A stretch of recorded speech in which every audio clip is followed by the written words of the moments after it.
Hello, lovely people, and welcome to Philanthropic February, day 18. I'm Nicolette. This is Stitches and Slapdashery, and I have almost finished my toadstool bag. I only have the strap to go. I'm going to show you what I've done so far. I have sent the photos of the latest progress to the designer, and I hope she's happy with it.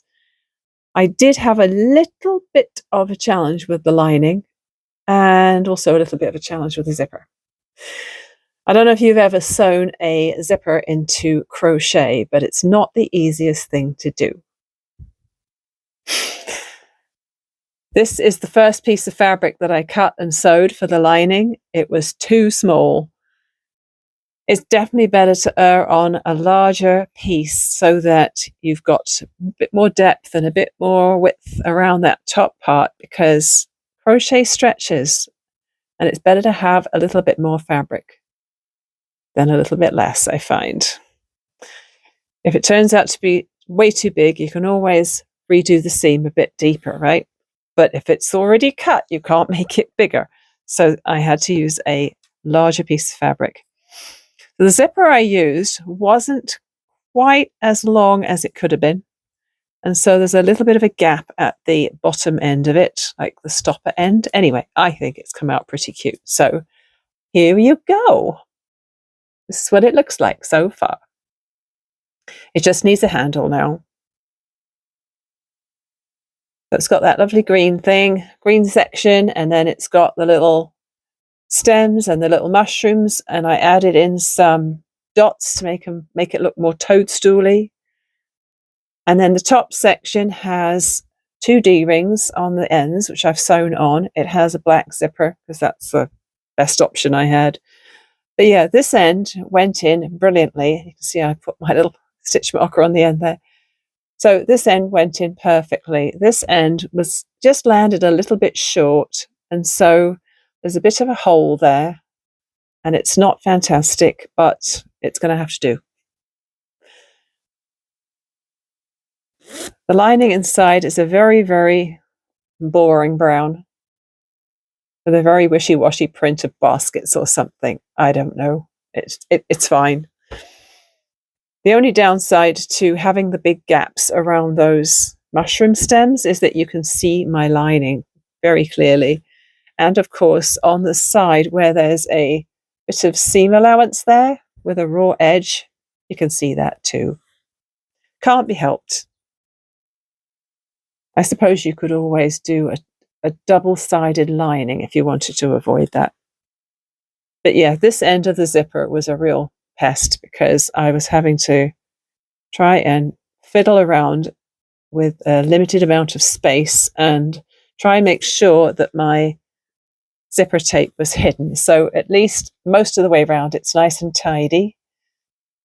I sewed the zipper tape to the bag, the outer bag first, and then I sewed the zipper tape to the lining, or the lining to the zipper tape. Either way works. And most of it looks great. So the messy bit is hidden right under here, so it's fine. Very cute. Because the lining's a little bit roomier than the crochet bag, it allows a little bit for stretching, which is fine. So I'm pretty happy with that. But yeah, where is it? The little bit of strap that I've done hasn't grown since the last time I've shown it to you. It's going to be a Tunisian crochet strap. And I've got I just dropped them in here any old how, so I don't know where they are now. Hang on a minute. Bear with, as they say. Here we are. So I have 2 of these lobster claws, lobster clasps, swivel hooks. And when I have finished my strap, I'll be sewing a swivel hook on each end. And then it'll attach to the bag. Just so happened to have some that were the right size. And they're not heavy duty ones, but that's okay, because it's not going to be a very heavy bag when it's finished. Well, it is almost finished. What am I saying? And it's not heavy. So it's kind of funny that I bought 4 new balls of yarn for this because you don't use much at all. But you know what? Because I destashed so thoroughly earlier this year, I didn't have the right colours in the stash. And I wanted it all to be the same yarn so it looked nice and not just scrappy, especially as it was for somebody else. The testing's for somebody else. I'm keeping the bag because I do love my toadstools. That's that. Done. And that took a very long time, and now I need to go and get myself some lunch. As you can see, I'm ready to start some printing. What gives it away? I put you on the sort of wide angle view because I've got a lot of stuff here and I didn't want you to miss anything. So let me see. I've got the gel plate out. This is my Speedable gel plate, and it does say to not use acrylic paints with it, so I always use the Speedball block printing inks with it. I don't know why, but as one of the guys at work said, if they say you shouldn't use acrylic paints on it, then I wouldn't use acrylic paints on it. And I'm like, okay, fine, I'll be good. This is just the 5 by 7 inch one. It's the smallest one they do, I think.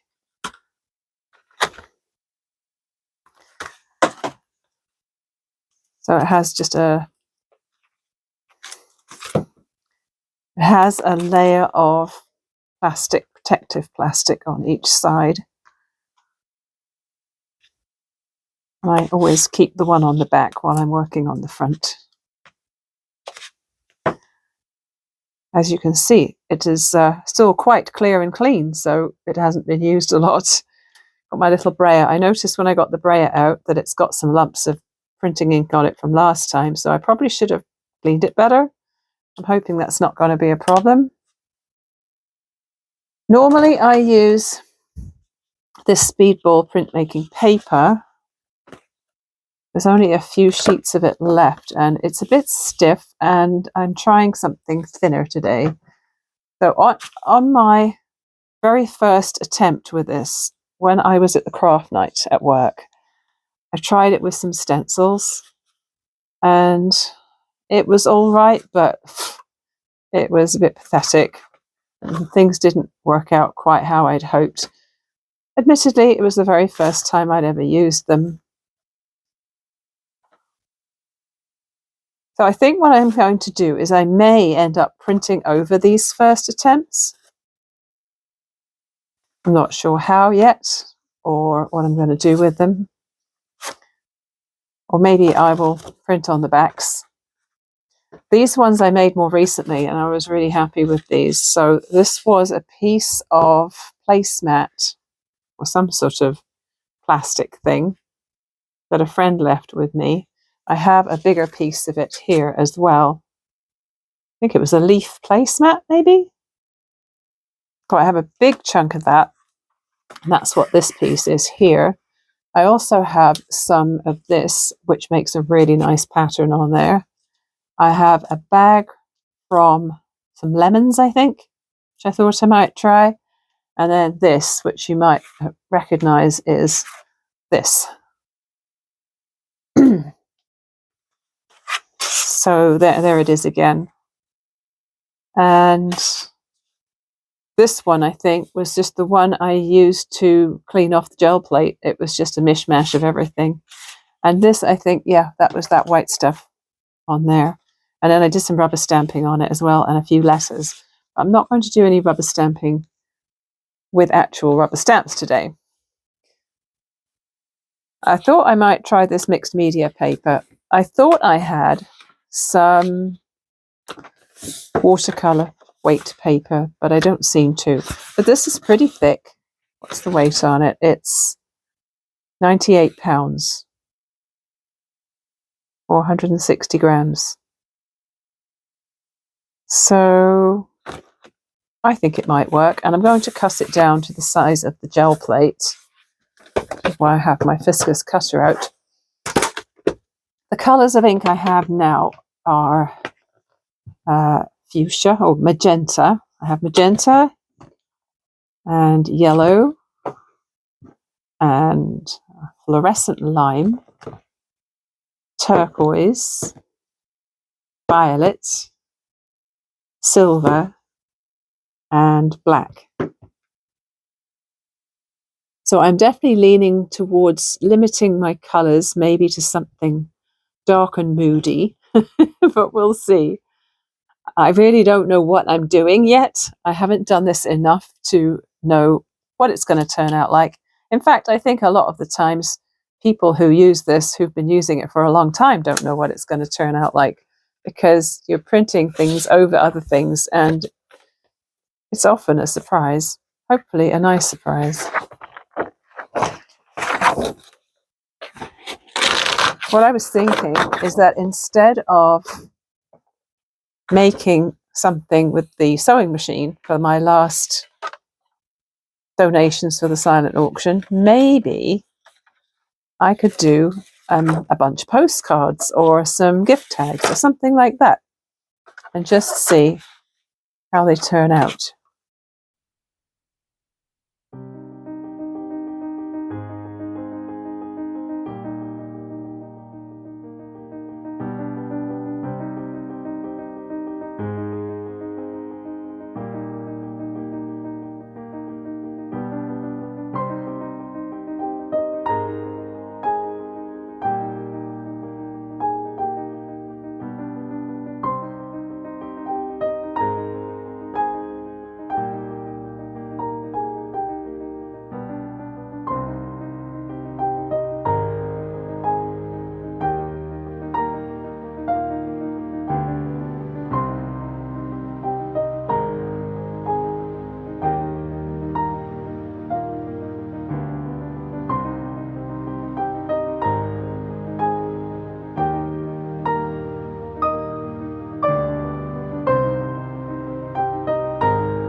Lovely. This mixed media paper actually works really well with this.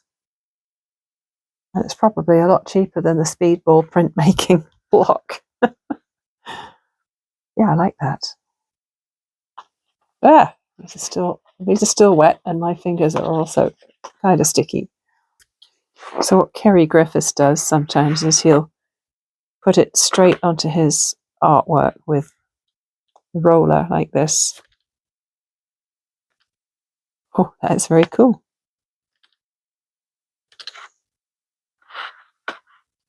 I like that. Maybe do it on the other edge too.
I'll let them all dry, and then I'll decide what I'm going to do with them. I may well cut them down into smaller sizes or trim them for a postcard.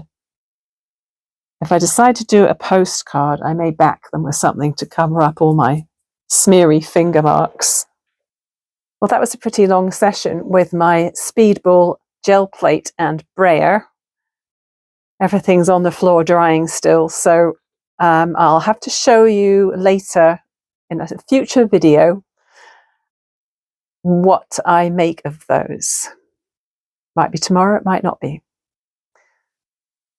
So after I'd finished playing with all that and I cleaned up all the ink, I thought I want to make a prototype of a very small tote bag, just something that a child could use as a book bag maybe. And I thought it would be a 10-minute project. Sure, Nicola. More like a 40-minute project. I have this big pile of fabric. Oh, it's over there. I don't know if you can see it. Can you see that big pile of purple and green fabric over there? You'll see it properly in a minute. So it was free. I think it came in that bag of fabric from my friend last year. I thought it would be really fun for some tote bags. I'm not sure how much I can get out of it, but I thought I'd do a quick bit of math. As you know, my math is not always the best because I have plans and they don't always come to fruition in the way I envisioned them. But I had this idea for a tote bag, and it would just be one really long piece of fabric. So a really long piece of fabric so that I can just fold it and sew the sides with a French seam to do the sides of the bag. Top hem, a little bit of webbing for handles, boom, 10-minute bag. Well, it would have been, except my sewing machine wasn't cooperating. It did the French seams fine, and then when I was sewing around the top, here we go, this is what it looks like. In a way, I think I prefer to have the stripes going side to side, but this piece of fabric was already cut, and so I had to use it this way to maximize the fabric and not have to do it in two parts. French seams went great because it's not lined and I just want it to be really quick and easy. The top part for some reason was giving me grief. I tried about 3 times and it kept going weird. It didn't sound right. The bobbin like pushed up to the top against that little clear window it's in. The thread shredded on the needle. I noticed there was a ball of fluff on the needle and it was because the thread had broken, like half broken. And I thought, this is ridiculous. So I ended up changing out the regular foot and putting in a walking foot. I also changed out the needle, which was actually a really new needle, because if you were watching just the other day, you'll know that I broke 2 needles during a project. And so this has only been in the machine for a couple of days.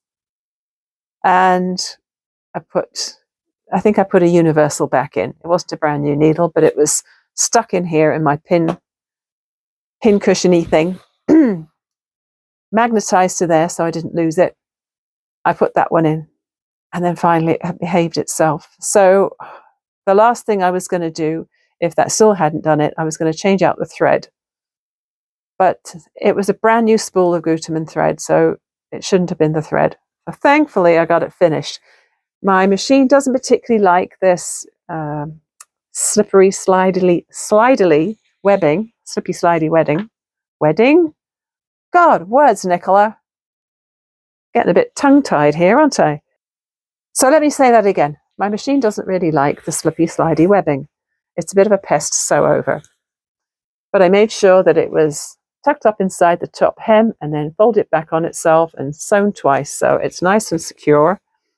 And it's a cute little bag. The finished size is 9 inches wide by 11 inches deep, and I think that would be kind of nice for a little kid. The straps handles I cut 16 inches with the expectation that I was going to lose a couple of inches at each end for attaching it into the top. And yeah, the French seams went great. Didn't bother boxing the bottoms. I wanted to keep it really easy and quick. So now that I have once again ironed out the problems, I do that a lot. I think the next time I get to my machine, I will be making quite a few more of those. So that will be going into the pile of silent auction things as well. So I know at the beginning of the month, my goal was 28 items for the silent auction, and I think I might exceed that. So that's awesome. So glad about that. So because the printing took so long, there's a very good chance I speeded it up, which you will already have seen. So if I talked through it, that will be lost to time, because I probably will speed it up and put music over it, because otherwise it will be far too long to watch. It was mostly just my musings out loud. You're not going to be missing anything important, believe me. So I think it's getting towards 4 o'clock now. I have no idea what we're having for dinner today, so I should probably go and peer in the fridge and figure it out. I think it's probably going to be curry, actually, because we've got some cooked chickpeas and we've got cauliflower. So there you go. Maybe that's what it is. But we can't have rice today because we had rice last night. So, okay. I'll figure things out. It might not be curry after all. Thanks again for watching. I love to receive your comments to tell me that you are enjoying this little series I'm doing. I'm not sure what the next time I do a daily series for a month. It's a lot of work. It's very enjoyable, but it is a lot of work. So it won't be for March, but I was trying to think of maybe something for April or May that was very crafty again. So I'll have to plan that, but not right now. I think tonight we'll be knitting on the Melt the ICE Toque. That will be that, because I want to add a little bit to that every day. Tomorrow I have friends coming over to do a craft and get some tea and coffee and probably some baking. I think we're going to be doing collage, so I will definitely get a little bit of footage of that so that you can see what we did. See you tomorrow. Bye for now.